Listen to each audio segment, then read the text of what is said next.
ആട് 3 ആഗോള ബോക്സ് ഓഫീസിൽ ആദ്യ ദിനം നേടിയത് 18 കോടിയോളം രൂപയാണ്. അതായത് ഒരു മലയാള സിനിമയ്ക്ക് ആദ്യ ദിനത്തിൽ ലഭിക്കുന്ന ഏറ്റവും വലിയ അഞ്ചാമത്തെ കളക്ഷൻ.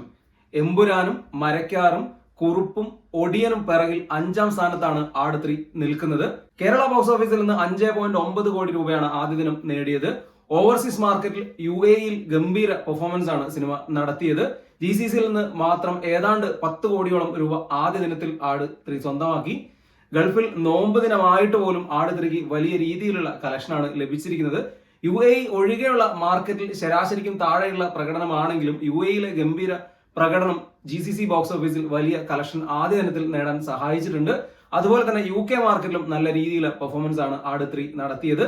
സമ്മിശ്ര പ്രതികരണമാണ് സിനിമയ്ക്ക് ലഭിച്ചുകൊണ്ടിരിക്കുന്നത് എങ്കിലും ആട് ഫ്രാഞ്ചൈസിലുള്ള പ്രേക്ഷകരുടെ ഒരു ഇഷ്ടമാണ് ഈ സിനിമയ്ക്ക് ഇത്രയേറെ കളക്ഷൻ നേടാൻ സാധ്യമാക്കിയത്.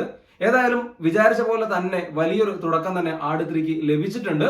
ഇനി അങ്ങോട്ട് സിനിമ ബോക്സ് ഓഫീസിൽ എങ്ങനെ പെർഫോം ചെയ്യുമെന്ന് കാത്തിരുന്ന് കാണേണ്ട ഒരു കാര്യമാണ്. ജയസൂര്യയുടെ കരിയറിലെ ഏറ്റവും വലിയ ആദ്യ ദിന കളക്ഷൻ കേരള ബോക്സ് ഓഫീസിലും ഓവർസീസ് മാർക്കറ്റിലും ആഗോള ബോക്സ് ഓഫീസിലും ആട് 3 സ്വന്തമാക്കി. ഇറാനും ഇസ്രായേലും അമേരിക്കയുമായി നടക്കുന്ന ഒരു പ്രശ്നം ഉള്ളതുകൊണ്ട് തന്നെ ഗൾഫ് രാജ്യങ്ങളിൽ വലിയ പ്രതിസന്ധിയുണ്ട്. ഈ ഒരു പ്രശ്നം ഇല്ലായിരുന്നുവെങ്കിൽ ആട് 3ക്ക് ഇതിനേക്കാൾ ഏറെ കളക്ഷൻ ലഭിക്കുമായിരുന്നു. ഏതായാലും ആട് 3ക്ക് ആദ്യ ദിനത്തിൽ ലഭിച്ച വമ്പൻ കളക്ഷൻ ഇനി അങ്ങോട്ടുള്ള മലയാള സിനിമകൾക്ക് ധൈര്യപൂർവ്വം റിലീസ് ചെയ്യാനുള്ള ഒരു ധൈര്യം നൽകുന്നുണ്ട്.